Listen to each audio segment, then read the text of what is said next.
Hello everyone, it's time to visit the jungle again. It's another cat episode for you guys. Today we are going to hit the road to the Super Bowl with Carolina Panthers, and we will see if my cats are going to be more interested in Panthers than they were in Jaguars. So with no further ado, let's start, and we will start as usual by reviewing their draft in 2024 1 year forward.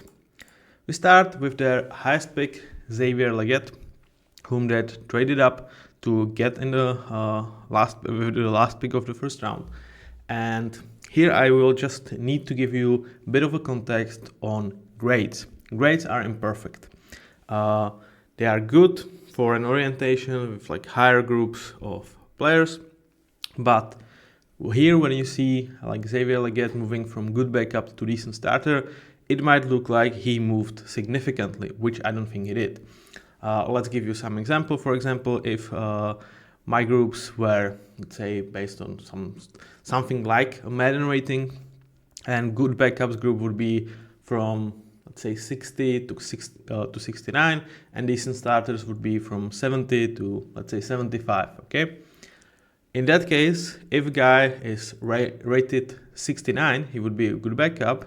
Then 1 year forward, he gains 1 point extra. He's rated 70, and suddenly he's a decent starter because he moved into next tier.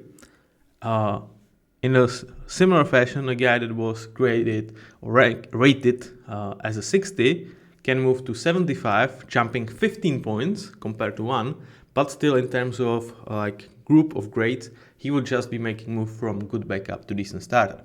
So there needs to be context, and especially with players who are just making a small jump or making a huge jump, I will try to give you this context when it's there. So despite me moving Xavier to the higher grade, for me it's actually quite a small move. So he moves from upper echelons of good backups to really lower tier of decent starters. And you might even wonder why when you look at the numbers and they are not excellent. And I would say that even like in public's mind, Xavier Legette will be associated with actually really bad first year. And that's because you are probably not watching Panthers too much, which I'm not going to blame you. And if you did, you were doing that so for Bryce Young. And unfortunately, Xavier did not necessarily came true for him, especially in big moments. I think everybody can remember his drop against Philadelphia, which it was in the back end of the season in terms of where Philadelphia were rolling and ended up winning a Super Bowl. They were actually on the ropes against Bryce Young-led Panthers, but Xavier Legette dropped the ball. And that was kind of his biggest flaw his first year, the drops. It's not something that was necessarily on his tape. It was very surprising, but I feel like this is not actually something that is unsolvable. Whether it's hitting the junk machine, spending the summer with Bryce Young, kind of like learning how to catch a ball specifically from him, because there could be something to the spins that any average quarterback could make a little bit different, which might have not suited Xavier Legette. Or it might just be that in his first year among pros, sometimes the spotlights were just too bright for him, and that's not necessarily something that cannot get out of his game, though he is an older prospect. But why I'm actually like moving him up because the main thing that I feel like they drafted him for was to bring athleticism, juice, speed towards this room, because they didn't have that, or they don't have it with other like better receivers on the roster. And he did that. He was able to separate from NFL corners, from legit like top corners or very good corners. He was able to make a separation, and I feel like when you put him with Bryce Young, he can throw really nice deep balls. I think Xavier will thrive. They just need to find that connection. And don't be shocked if next year he looks like an absolute stud. I'm warning you guys, don't sleep on Xavier Legette. Though there is obviously let's say, Quinton Johnston pattern, though Quinton actually made some strives to like gain back public trust in second year, where drops are continuously the issue, and certainly the fact that you can separate doesn't mean too much when you cannot catch the ball. So huge year awaits Xavier Legette, but I'm actually slightly more optimistic about him after the first year than I was with the draft. Though I was like, yeah, I think it's a slight bit of a reach, but I absolutely do understand what they want from him, what they are bringing him here. And I think for that, he showed that he is potentially the right guy. He just needs to clear this huge weakness in terms of drops that he showed in year one. Unfortunately, the second pick they've made, Jonathan Brooks, did not pan so far, and it's not due to kind of anything that he could necessarily influence. It's just being said that whoever was performing a surgery on him kind of messed up, and as of right now, even his like future career with Panthers and in the NFL is kind of in the air. So we don't know if Jonathan Brooks will be coming back or if he will ever like regain 100% of health, which is really sad because I was excited about him. I did understand why people had him as number one running back in last year's class. For me, he was there, not necessarily the clear number one. So that's where you see my grade was actually slightly lower than public opinion, but I didn't think that this was a massive reach. And it's just super unfortunate that things just didn't go his way in terms of health. And I just hope and wish him the best of recoveries and hope that we will see him close to what he was in college. After him, it was Trevin Wallace. I was excited about this pick because he was my number one linebacker on the board, and I felt like they got a player that could be a difference maker, especially down the line, because let's face it, this year was not about defense at all for Panthers. Like they were like, we don't give a shit. Like if our defense allows 40 points, we kind of don't care. We know that we are not competitive enough to, one player makes a difference. So with them really drafting a guy that probably has like the highest ceiling of any linebackers that were in the draft, he's still just 22, was really the right move. Kind of unfortunately, due to injuries, he had to play, and he did not look lost out there. So that's another positive signing, though. Like he, didn't necessarily make you think about, well, next year we must start him. But that I don't think that was ever a need or a play. He is a developmental type of guy, really nice athletic traits that in 2 years he can develop into something very useful for this team.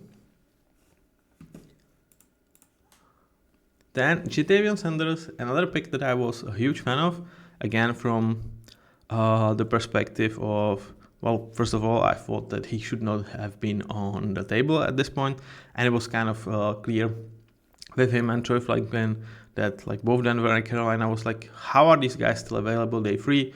They moved up and snatched these guys, or actually Denver moved up, Carolina was naturally there. And they wanted to bring as much possible weapons to grow with Bryce Young. Unfortunately, Ja'Tavion did not necessarily hit the ground running. I'm not saying he was bad, but I expected more from him. So slightly underwhelming, definitely not something that discourages you. He's still a very young player. Doesn't even turn 22 as of right now, so nothing to be worried about. You just hope for something slightly better, but yeah, like decent first year for a rookie. And another pick they made, Shaw Smith-White. What is there to say? He is not a guy that should be playing in the NFL as of right now. He needed to play because, frankly, they were goddamn awful in the secondary and overall across the whole defense. There were some injuries. He went out there and he kind of looked like you expected him to look. he was not good. Though I must say, at least he played hard, which counts for something definitely. They've made some nice undrafted free agents pickups, with one being especially great one in Jalen Coker. This guy had a better season than Xavier Legette had.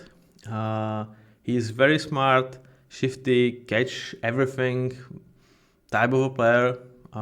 Really a lot of parallels with Adam Thielen that is also on this roster, but not necessarily a guy that you think about in terms of he's going to be this elite wide receiver. I think his kind of current abilities are very nice, and he's going to be a useful player, but you don't necessarily see him being a star. But maybe if his career is anything like Adam Thielen, you might be able to say about him for around 3-4 years stretch. Which Adam Thielen, especially when he's here to mentor him, that could be a very nice thing for Jalen Coker, and really nice pickup. And they didn't stop there, because Devon Richardson, another guy that they just pick up as undrafted free agent, had to play and showed that there's something in there, not necessarily something special, but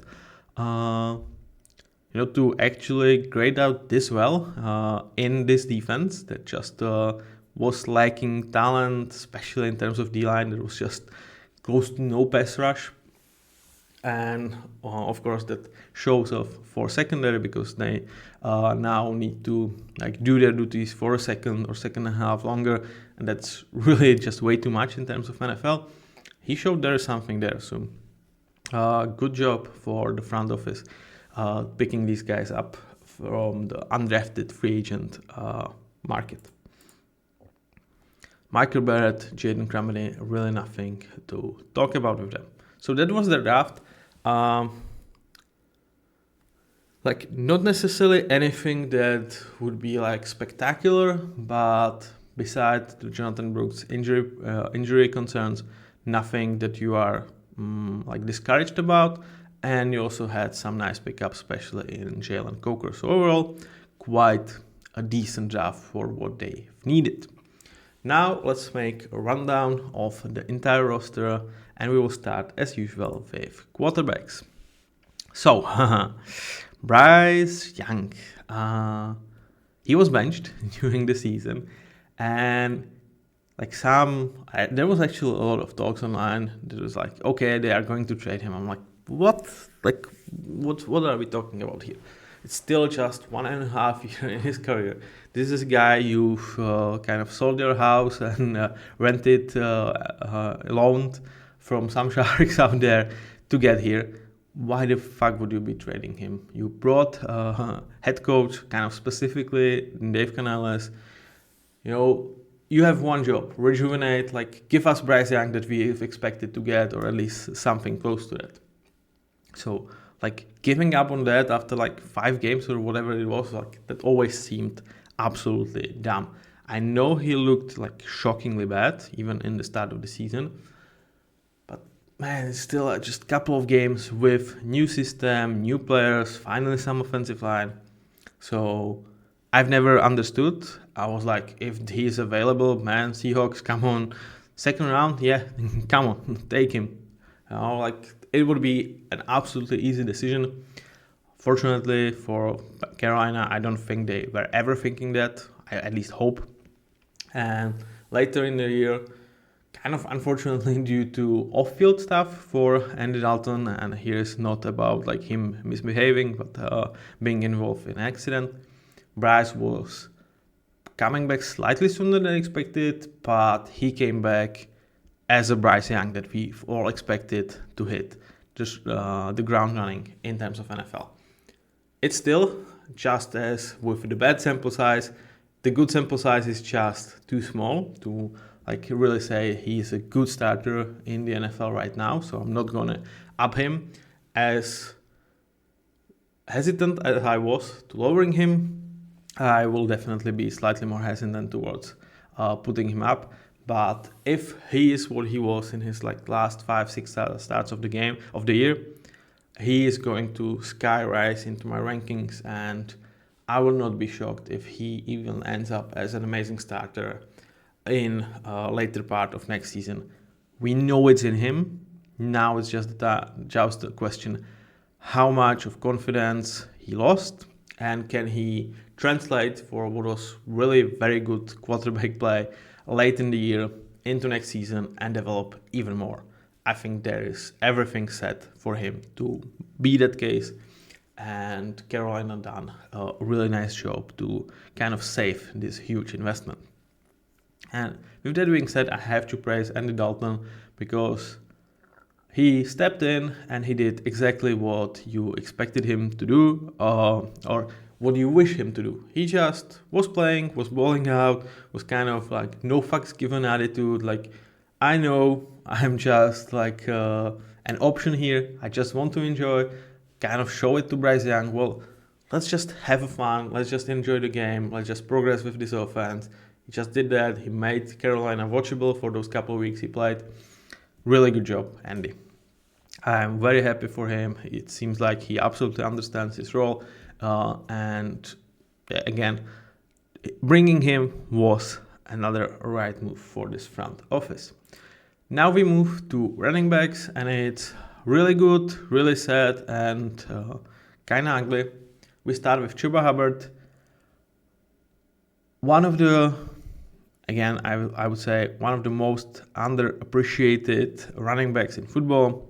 Because he's not Saquon, he's not Josh Jacobs, he's not Derrick Henry, and he's not like Jahmyr Gibbs, Bijan Robinson, those young emerging talents. He's just very, very freaking solid running back. He really reminds me of like James Conner, where you just, unless you watch and you kind of do appreciate this position and do understand, you are not like thinking of him in this really upper echelon of really quality running backs. He's not top, but he makes progress towards at least amazing starter. I don't think there is probably elite starter in him, but once upon a time he was a huge draft prospect, and it seems like he is finding what was in him before the injury kind of shattered his draft stocks last year in the college. So absolutely really good player, really good like leader of this room, and one guy that you've paid and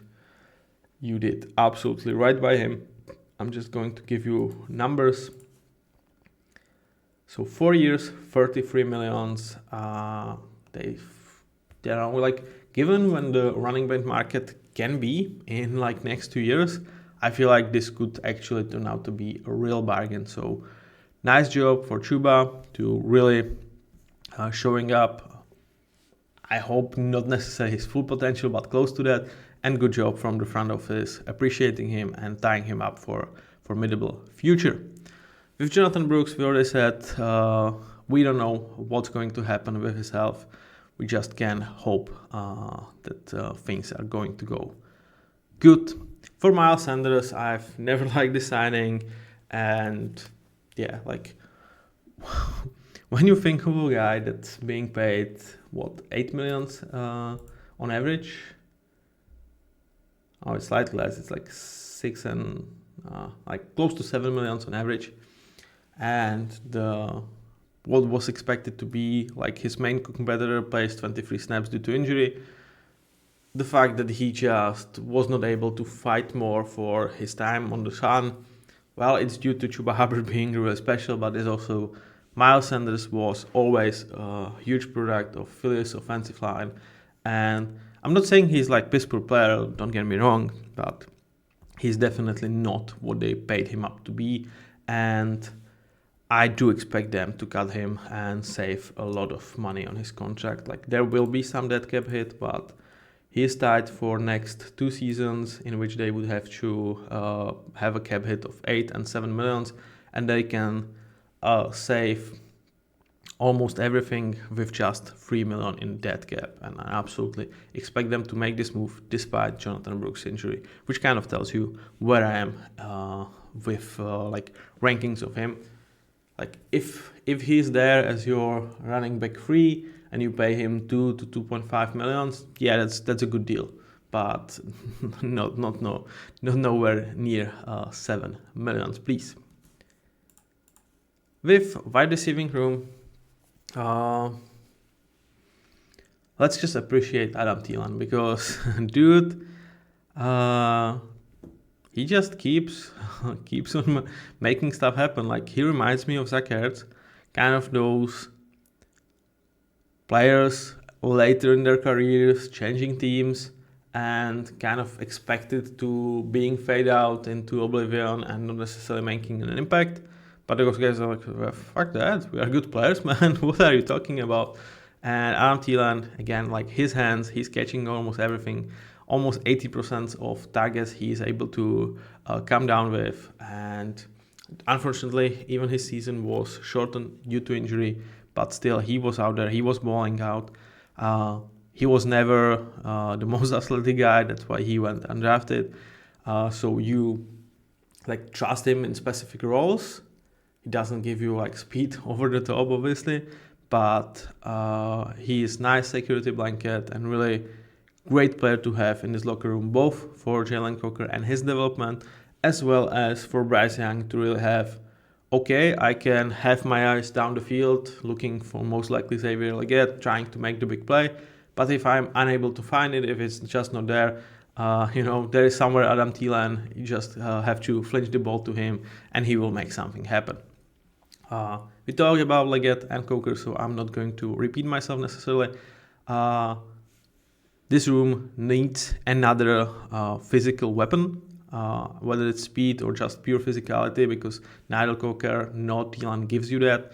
And Legette, you have question marks, but if they are able to find that guy, whether through the draft or through free agency, this room could be really shaping up to be adequate for what you need for Bryce to really hitting the ground running for next year. In terms of tight ends, like we can also talk something about David Moore. Was kind of, I wouldn't say like a love child of Dave Canales, but he follows him around, and he's kind of that guy that this specific coach wants to have in the locker room. He understands what he needs to be doing. He knows his role. He knows he is no special player, but he will be there as your number 4, number 5, and just do his job. So a little small appreciation for David Moore. In terms of tight ends, this is really nowhere near special room. And, that's where like Jadon Sanders' rookie season, leaving something to be desired, slightly worries you, because Tommy Tremble is just not anything special. They don't have him under contract, and you are pretty much like Jadon Sanders and no one else. So could this be a case of them really looking at the draft board and perhaps saying like, okay, maybe with number 8 pick it's just too rich, but if we can move down the board, there is Tyler Warren that, perhaps like with 12th, 13th overall pick, we might be looking at, okay, that might not be the worst idea here. I wouldn't draft him with an 8, though it would not be something that I would be just terribly shocked about, because while you are happy for what Bryce did in back end of 2024, you still want to improve this room around him so he can really make stuff happen. Now let's check strength of this team, which is offensive line. They've invested heavily into that area, and it paid off. We can start with Taylor Moton. Their how to say it nicely. They're veteran, they're veteran on this line, already being 41, still doing it on a very high level. He's in his last year of his contract. He has a huge cap hit, so I will I do expect them to kind of draft for a future because, whether it's due his age or to his cap hit, he might not be out there for 2026. But enjoy yet another year of very good player as your right tackle, though the cap hit of 31 millions is kind of nasty. On the other side, Ike Ekwonu is kind of up, down, and back up again. Would you like him to be a little bit more after 3 years of his career when you spent 6th pick overall on him? Yes, but are you heavily concerned, especially after the season? No. He was really doing his thing in terms of run blocking. Really, what do you expect him to be from day one? This year was his best run blocking performance, and he's making progress in terms of pass pro. So while you are not stoked about him, and you hoped that he would be important starter by now, given the investment, you are definitely sticking with him, and it could be slightly to your benefit in terms of the future, in case that you will tie him up to slightly lower numbers than perhaps you would expect for a franchise left tackle, because his performance so far was not elite or amazing. Then we can talk about Cade Mays, who kind of came slightly out of nothing. This late draft pick was really just not playing too much up to this point. He was one of the players that, back in his days, he was thought about as a really high prospect, but kind of things didn't really click for him. But he is really built. He is 6'6" and 325 pounds, so he is a brick wall out there. And they moved him to a center after some of the injuries happened to Austin Corbett and Brady Christensen. And Cade Mays was like, okay, I'm taking this chance. And you do not necessarily expect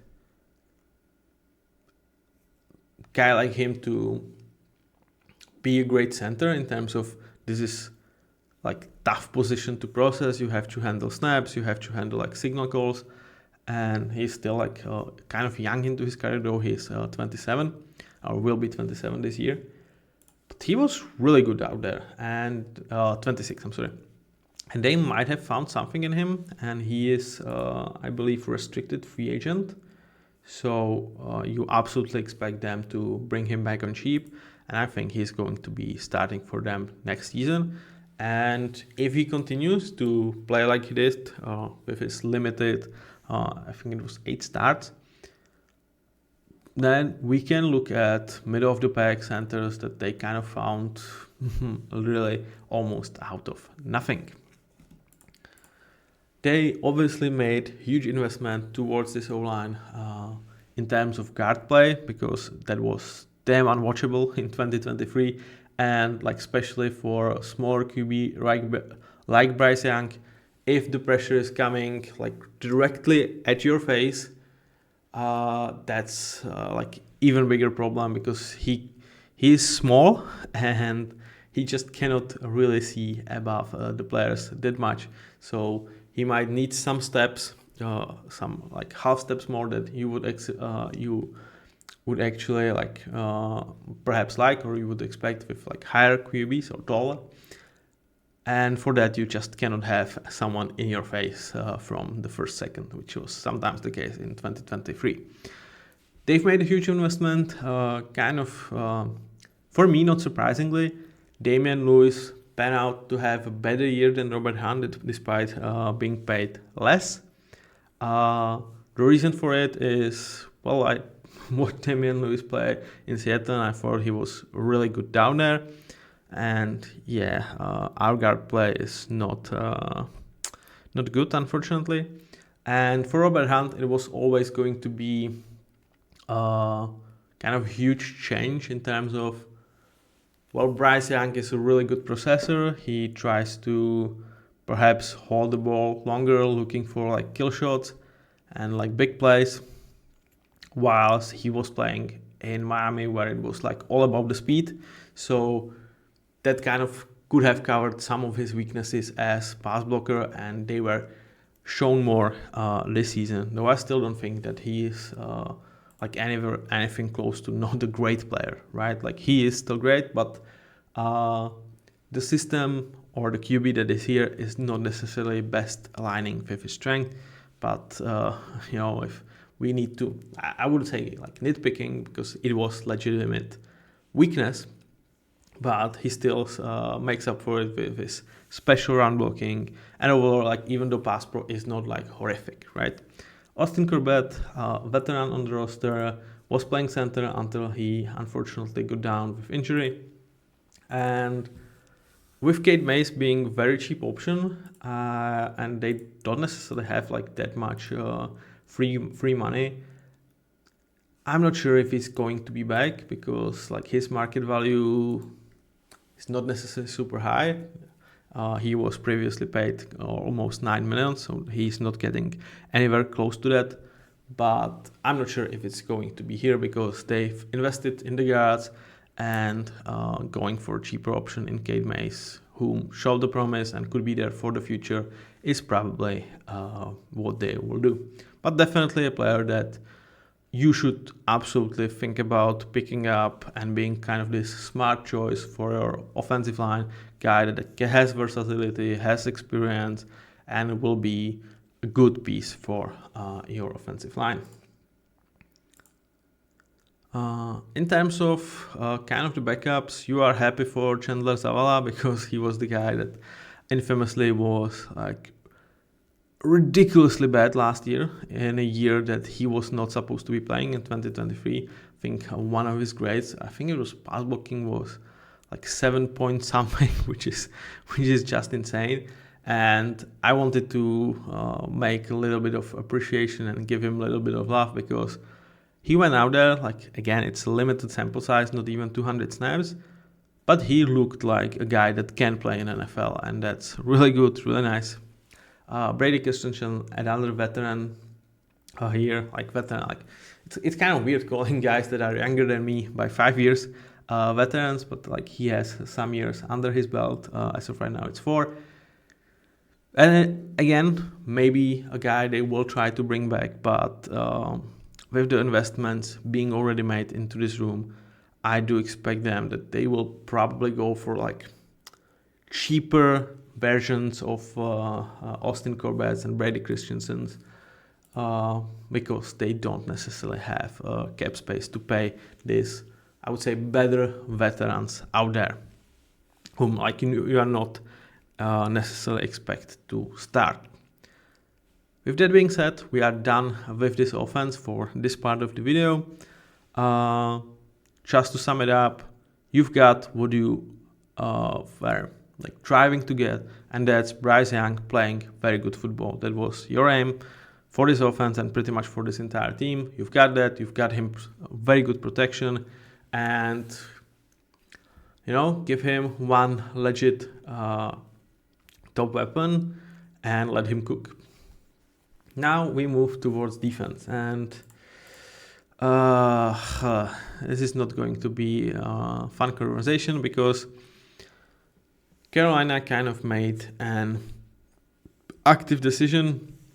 Well, we invested in Bryce. Bryce looked like shit year 1. We need to invest in him much more in terms of give him some protection, give him some weapons.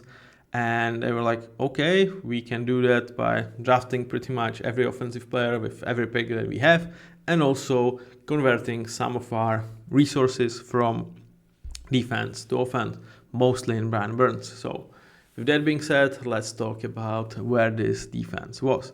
So Jadeveon Clowney still had a really good year, though he's not like what he once was, as this really exceptional pass rusher, what he once was thought to be in his career. But he gave them some really good play. His signed for next year, and I do expect him to be back with this team. And you have to appreciate him even more when you consider that there was just really nothing around him. Like DJ Johnson and DJ Wonnum, they are third and fourth rotational pieces that you want out there, but they needed to start.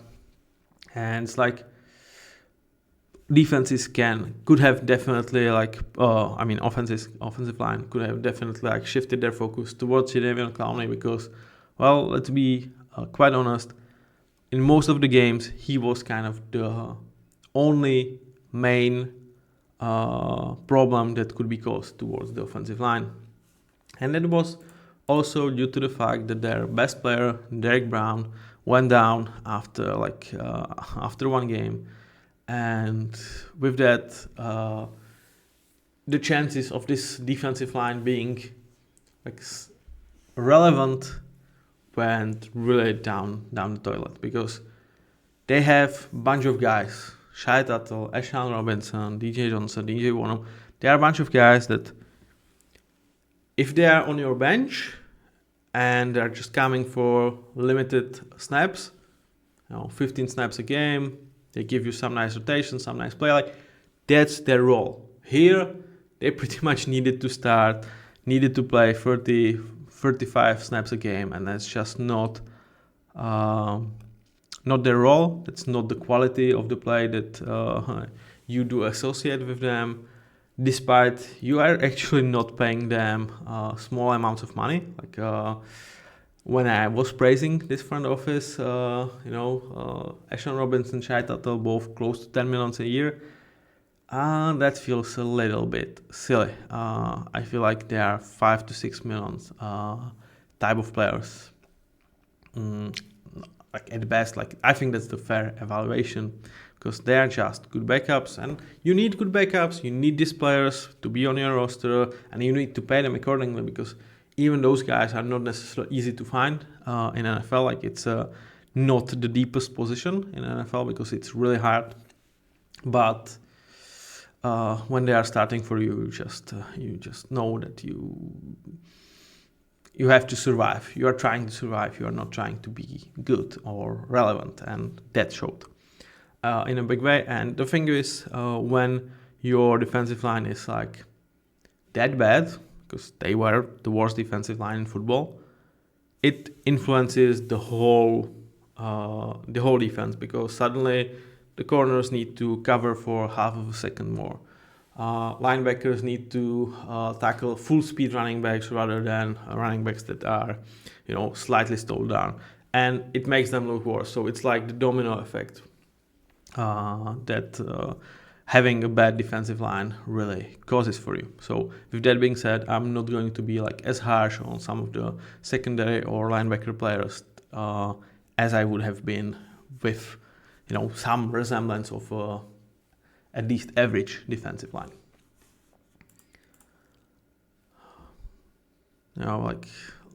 LaBryan Ray played 626 snaps. Who is LaBryan Ray? Like, I'm sorry, man, I don't know it. Like, let's give some backstory on him. So he was an undrafted player, got by the Patriots, signed to minimum contract. He's already 27 years old, despite being an undrafted prospect in 2022. And this guy played 26 snaps for you. Was it his first snaps in the NFL?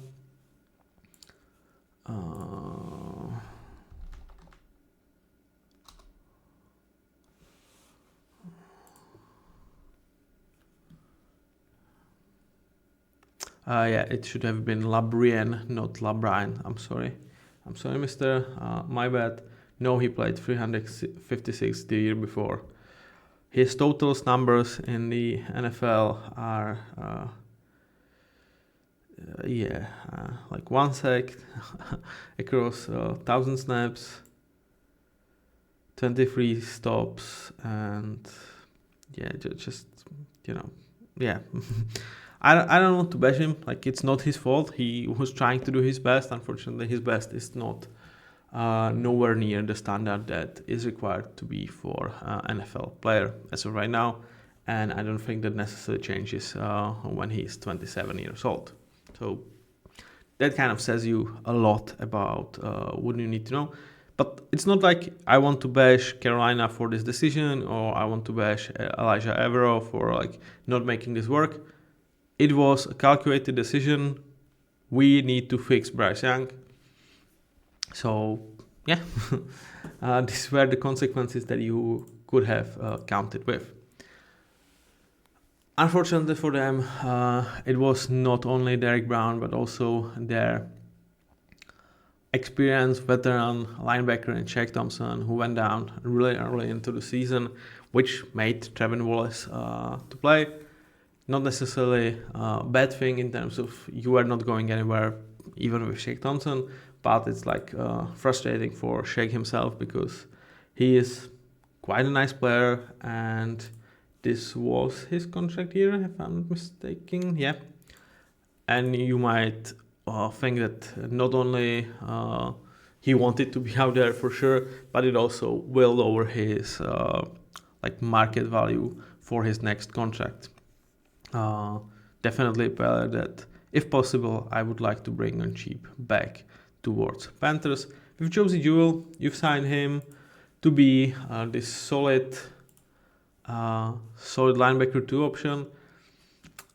Like, I know his numbers do not look very well, but again, the reminder is behind what he played needs to be accounted for.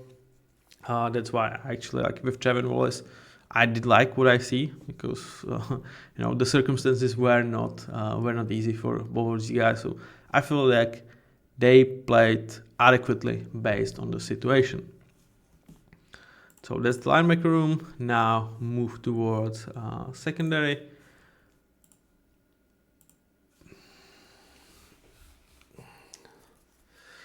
Like we look at this safety room, and like we see a bunch of guys that did not necessarily play to their grades, and despite neither of them actually being over 30, it might be that the league is just I wouldn't say like done with them, but their chances for making big money might be kind of gone. Xavier Woods, the expected market value is 4.4 million. With Jordan Fuller, it's 5 millions.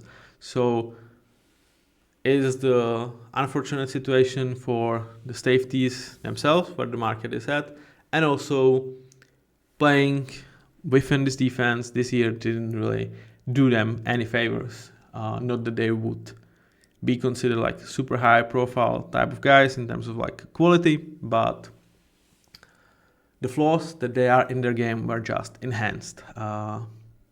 Especially for Jordan Fuller, his passer rating when targeted is the best possible for a quarterback, which is not something you want to see on your resume. So really interested what they will do to this room, because as of right now it doesn't have any safety beside the undrafted Demani Richardson, who actually like could have looked best out of these guys, which doesn't say much, but it's a little bit of something. But he is the only safety on the current roster as of right now. Talk about the money. Unfortunately, we have to talk about Dan Jackson, whom they signed from Buffalo. They gave him 2 years, $8 million type of contract, like kind of to be their quasi-starter, and he just damn right sucked. They benched him, and as of right now, he's already cut, saving something above 4 millions and leaving around 1.5 in dead cap. I'm not like lowering his grade to just a solid backup, because one, I don't think the sample size is that big. Two, again, this situation is just very rough for any corner to cover. And see, like his 4 years of Buffalo were actually good. So the fact that he was like burning like toast this year, I'm not giving up on him. He will definitely need to earn his opportunity, and his potential days as starter, which could have been something that in not necessarily great room he can fight for. Definitely, I don't see him getting another chance on that soon, but I don't think he's going to fade out from NFL, and I would not be shocked then if 2 years he is actually like some bad night option for some team that struggles in the back end of their secondary. Where they like still have some players, JC Horn, his name was really talked heavily in terms of trade rumors because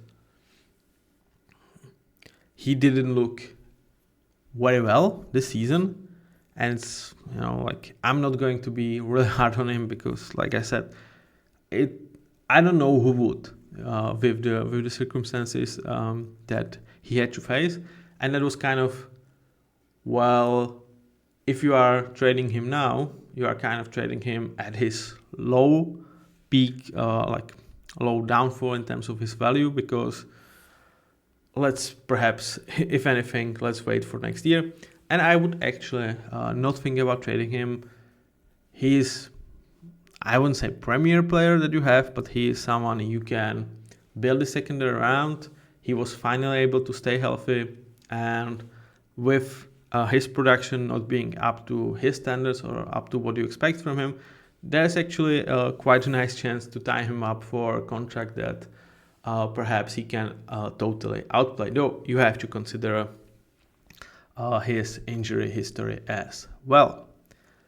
Another guy in Mike Jackson, like I know this guy, I've enjoyed, I had the, I wouldn't necessarily say like a pleasure, but I was a fan of his game when he was in Seattle. This type of really like not great athlete, but just a smart corner that knows what his strengths are, knows what they aren't, and tries to really play a tough ball and kind of make it a nuisance for a wide receiver to really even like be on the field, because he is like, he's going to try and bump into every chance he has. He's going to like play physical with you, and he was definitely a good player for the secondary. And kind of unfortunately for him, it comes as a waste because they were not going anywhere, and it really pumped his market value towards like something around 7 million, which might prove to be too much for where the Panthers are with their salary cap. But huge kudos to Mike Jackson. Have yourself a nice career, and in 28, who is saying that he cannot move to next tier of cornerbacks and really be like number 2 corner that you are happy with? Right now it's like you will do, but you are not happy with him being your second best guy on the secondary. Chose midweight, had to play because of Dane Jackson being really bad. Unfortunately, Cho did not necessarily like break out. He was solid for what you expect from him, but that's pretty much it. With that being said, let's hands out some rewards. Draft hit.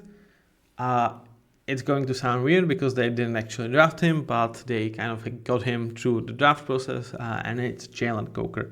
For an undrafted free agent, he was really good for them. I'm not worried about 430 snaps. I think it's good enough sample size for me to really like call him this draft hit, and really a player that you should be really excited to have on your roster, because he's kind of natural successor to Adam Thielen and someone that is not going to catch headlines, but he will be solid for you like for next 5 to 10 years if you re-sign him, of course. I really feel like this highly of Jalen Coker's floor in terms of where he's going to be for probably his whole career. I do expect him to just oscillate between like decent start and good start. I don't necessarily see the trades to be anything more, but you know, 1 in every 10 situations, guys like him will develop into an Adam Thielen, especially when Adam is your mentor here. In terms of draft blunder, you have to go for Jonathan Brooks. It's unfortunate because it has nothing to do with his play on the field. It's, you might have wasted second round pick on a guy that we don't know if he will make it to 500 snaps in NFL. It's hugely unfortunate. I'm not sure how much of a background check they made or how much they were involved in his process of recovery. It sucks, man. It sucks. Sometimes when I'm giving these anti-rewards, I'm like, well, he doesn't necessarily deserve it because he was decent enough, but I have to kind of give it to someone.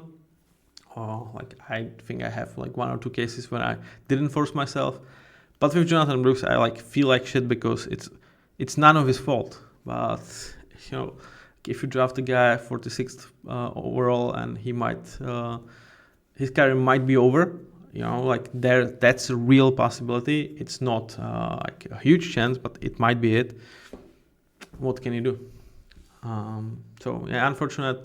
Jonathan, once again, I just wish you good health and hopefully we will see you on the field soon enough.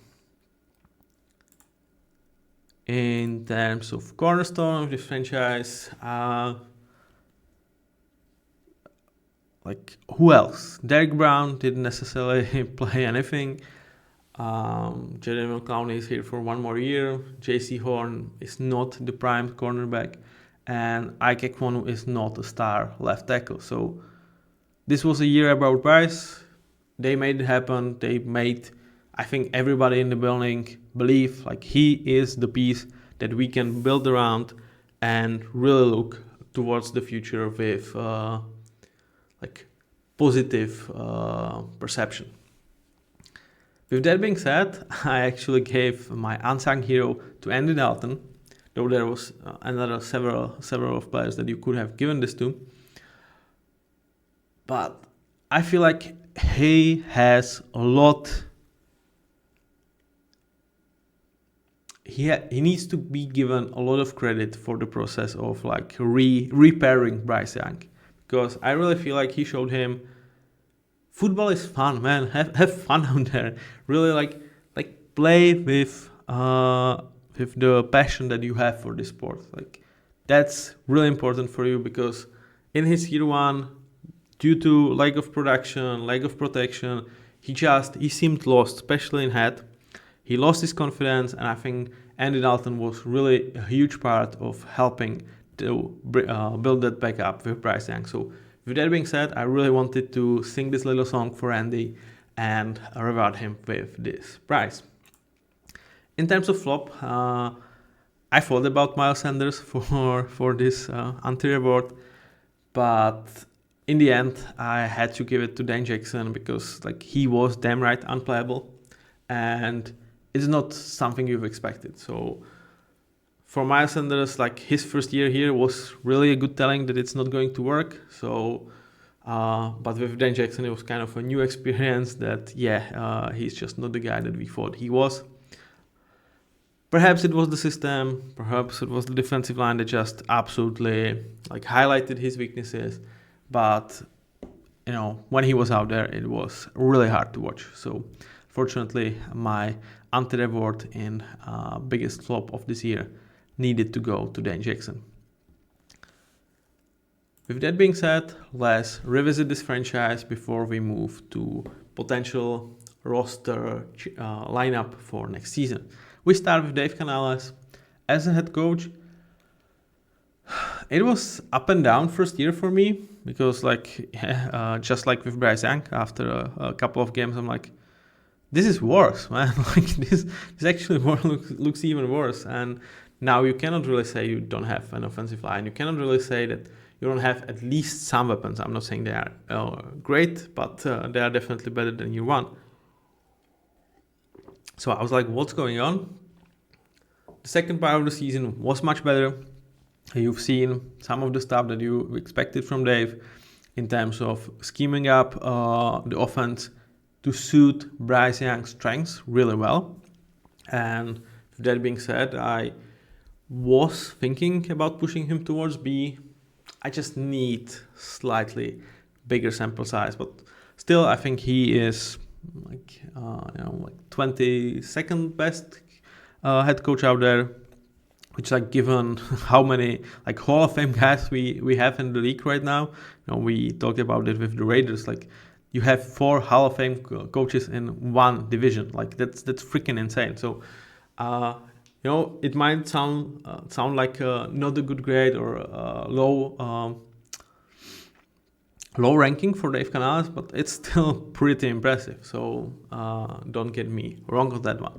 In terms of how 2024 season went, I have to be in positives because they were having one hope in mind, and that's Bryce Young being Bryce Young. And like, he was not that for the entire season. Like, we have half of the season sample size of really good Bryce Young play, so it cannot be anything higher than that. And obviously, like, they have a very losing record. They could have made more from this season.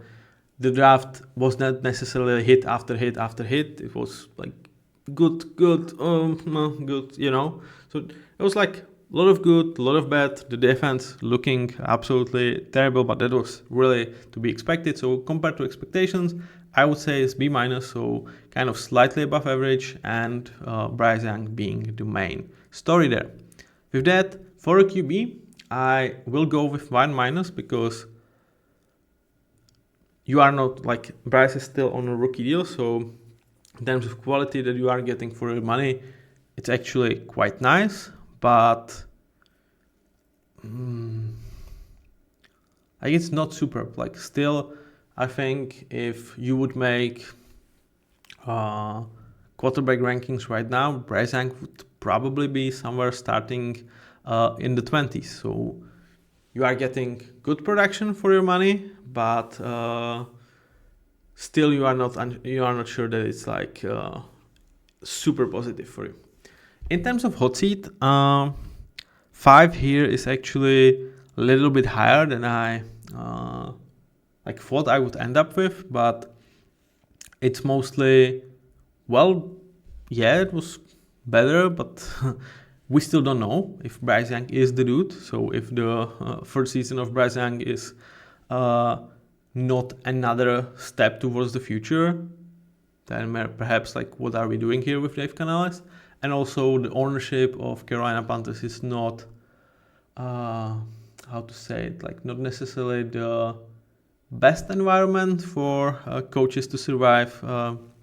So that's why I actually put him in like mid-tiers of possible candidates to be fired, though I would not wish that to happen, but there is still like reasonable chance that this will happen. In terms of finances, they are not actually in like a super good situation. They only have around 24 millions in terms of cap space for the season. When you go and sign draft picks, that's 10 millions gone. You already have some of the money pushed down the line, though it's not much, but also you don't necessarily have like super value contracts on your hands. Like Bryce Young is already 2 years into his career. This draft year didn't necessarily pen like super huge success, and possibly like Robert Hahn's contract is kind of a bit of an overpay, if you ask me. And also,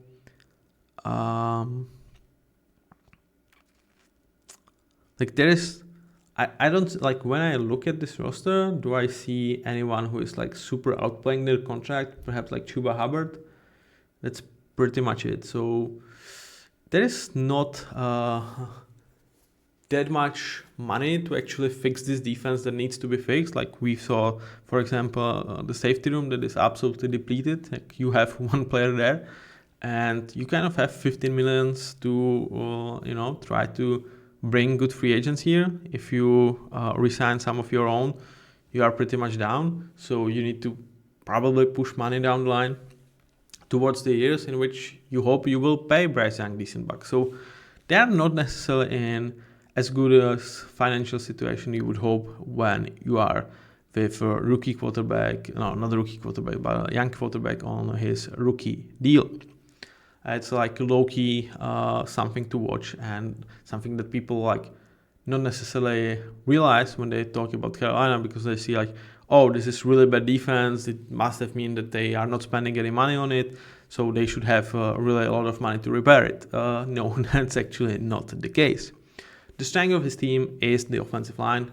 From left to right, you have guys that are at least average, and in most of the cases above average over their counterparts across the league, with perhaps one exception being the center spot. But or whether it's Kate Mays being back or Aston Corbett being back, if center is your weakest position, you can definitely work around that.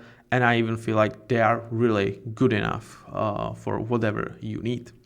In terms of division, from the perspective of the Panthers, I think it's still a very good perspective, because Saints, I just hope they will finally realize that they are not going anywhere, because if they just keep borrowing from the future to have an abysmal presence, I'm just going to lose it with them. So Saints are really in like no spot to be anywhere close to relevant playoff team in the next 2 years, like nowhere near that. And unless they make some changes, I don't think it's like perhaps like ever, because the financials are really abysmal there. And Tampa Bay, they are a good team, but they are not a juggernaut by any stretch of imagination. And with Atlanta, like, you don't necessarily know what Michael Penix is going to be next year. Kyle Pitts did not pan out. Raheem Morris, as this defensive head coach that they've signed, did not really show like super prowess in terms of defense. Their huge push with Kirk Cousins didn't work. A lot of their guys that they've invested heavily for offensive skilled positions are coming to an end of their rookie contract, so they are not necessarily in a great position too. So this is definitely like, if you are Carolina and if you could handpick a position in any division, this could be almost like your dream spot. With that being said, let's look at how this kind of starting roster could shape up for next season. The offensive line, I really feel like, is going to be starting like this day one. I do think it's absolute no-brainer to bring Kate Mays back. He's cheap and he's there for the future potential. And rest of the guys, like Kate Mays is the only question mark you have. Rest of the guys are absolutely set in stone. The same goes with Bryce Young. So unless there's some injury or some off-field issues, I would say this is like with Kate Mays, I would say like 70%. And if you put Kate Mays out, 99%. Like I don't know what would have to happen besides injuries and off-field issues for these 5 guys not to be starters. In terms of skill position, I feel like you are kind of set with many being strapped. I do actually feel like they will entrust the starting tight end position to Ja'Tavion Sanders, and probably I think they will do both. I think they will bring some cheap veteran to back him up, and also draft another 3rd or 4th rounder in this year's draft. In terms of running back, you have Chuba. That's absolutely good enough. I think you definitely cut Miles Sanders and you save some money. And with Jonathan Brooks, you hope, but you definitely need to bring someone to back Chuba. I would definitely use this year's draft again to bring some depth behind him. In terms of wide receivers, I think you have 3 that are absolutely set up to be there: Leggett, Thielen, and Coker. And you are looking for another top prospect or a guy that can bring some juice, just like Leggett. With many being strapped, it might be someone you are looking for in terms of draft. And I've seen Ted McMillan falling down in some of the mock drafts. I feel like if he is out there for them at number 8, I'm just grabbing him, because for me, he's like a top 5 player in this year's draft. So if they could get him with an 8 pick, he definitely should be out there. It could be like the thing about when we discuss Tyler Warren. I don't necessarily feel like them being in 12 personnel necessarily suits what you want to do or what Bryce Young does the best. That's like short to mid game with his smaller,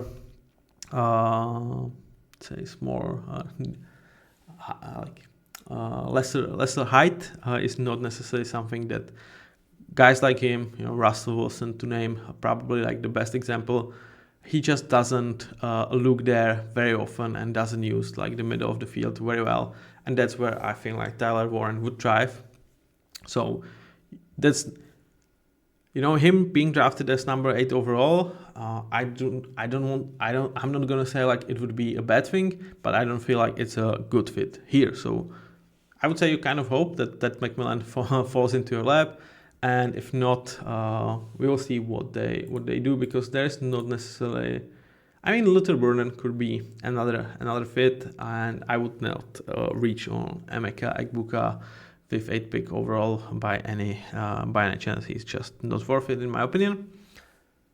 In terms of free agents, it's going to be hard to bring someone here.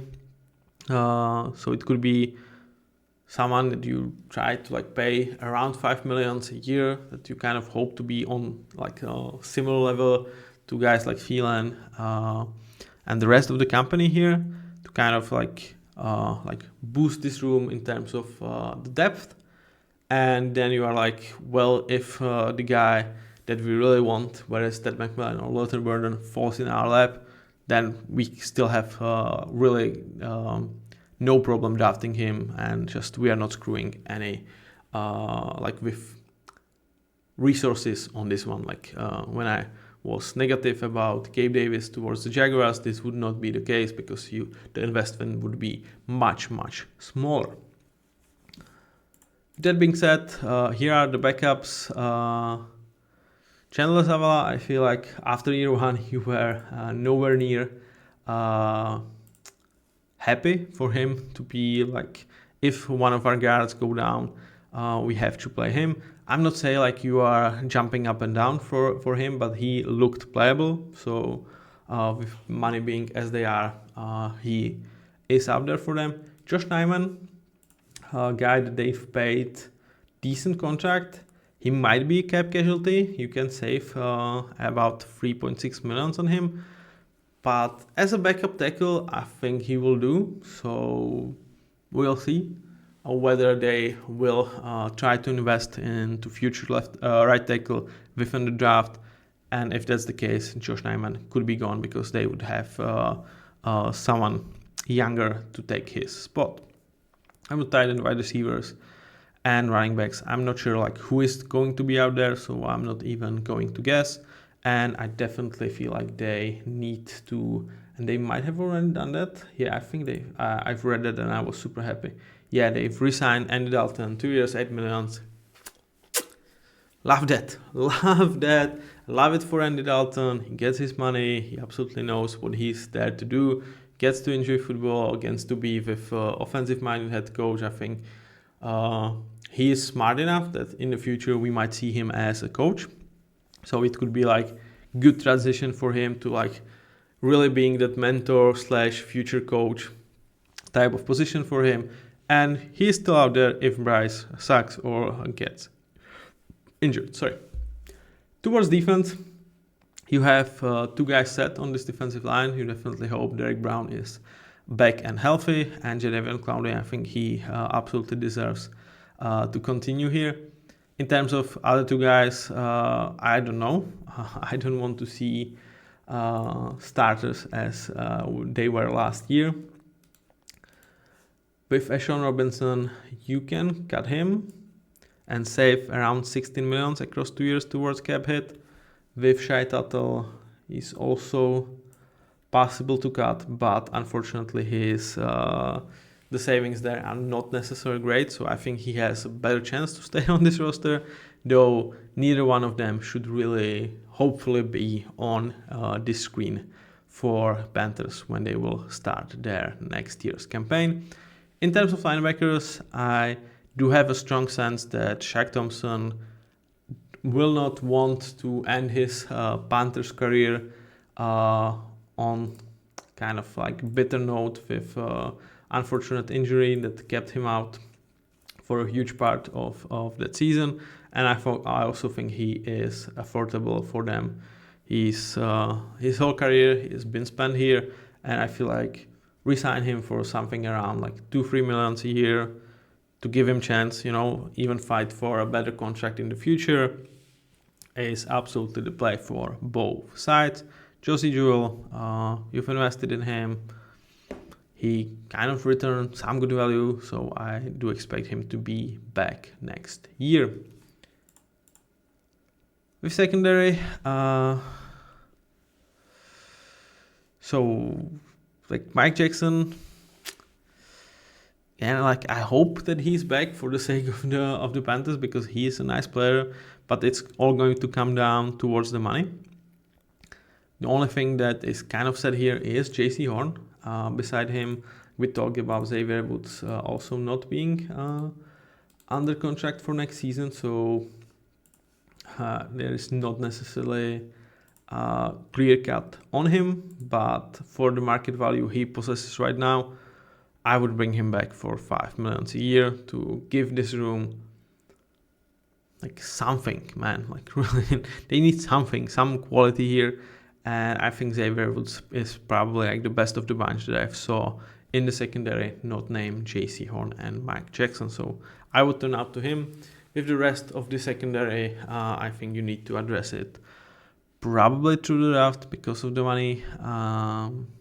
We will see. They might reallocate some cap hit towards the future, but like truth to be told, I would not do it because like is this necessarily a year that you hope to like be exceptional? I think it's much more about like 2025 be a year in which you are a team that isn't laughable, that has progress on offense, that has a potential really good QB and makes strides on defense. And I think the hope should be like you are around 500 and you are really making a push for 2026 in which like Coker, Leggett, Ekwonu, Bryce, and several other guys could be at their best, while veterans like Derek Brown, like Robert Hunt, like Damian Lewis could still be like close to peak of their powers. So I don't necessarily feel like you should sell some part of your future for 2025 to be slightly better, because I don't necessarily see you going like anywhere deep on the playoff run, if that makes sense. In terms of backups, they're kind of set here. With Tato, we already said that cutting him is way too expensive. So just because of that, I would just kept him and like have him as a backup that I'm kind of like okay with. The same goes for DJ Onum. Another contract that I cannot necessarily get like super cheaply off, though with him it's only like 25% of his contract is actually converted into dead cap, so it's just around 2 millions, but with a lot of holes that you have on like having DJ Onum as your number 3 for 8 million cap hit would be probably the least of my issues. In terms of secondary, Demar Richardson, he might even be chosen to be a starter. I would not be shocked. The same with Trevor Wallace. Like if they feel like we really don't want to sell anything from our future and we really want to like optimize 2026 and 2027, it might be time when we're saying, nice to have you, Shaq Thompson, but we want to learn what we have in Trevor Wallace. We want to learn what we have in Demar Richardson for the safeties room. And it would be crazy, but I've seen worse things than Shaw Smith-Waite to really being like, if anyone goes down, he's our guy to replace him. I would not want to do that, but it could shape up this way with how they are situated, and with I don't really see 2025 as a must-win season for them. That was it for Carolina Panthers. This was kind of like a weird episode because it was kind of all about Bryce in 2024, and with that being said, I did know that the talk about the defense is going to be a really hard one, but they've survived that year. I think you leave with several positives, and if you are a Panthers fan and you after 5 weeks of 2024, you were like, gosh, this is pain. This is pain. Let me go and see a future. Yeah, this is so much pain. I don't want to see the future. I kind of want this season to be over and pretty much like football to be never played in this game in this state again. You now have hope, and that hope is not like a false or fool's hope. I really feel like it's based on some really good performances and strives that you've made as a team, as a franchise in 2024. So good luck to you, Panthers. I will be watching, and I hope I will see even better Bryce Young, and hopefully, I kind of double down on Xavier Legette in this episode, so I hope he doesn't fail me. Thank you very much for watching. If you watched up to this point, you are incredible. You really love football, and you really love Carolina Panthers. Please leave a like, leave a comment. It helps so much. Thank you very much. See you over the next day. Until then, have a nice day. Bye-bye.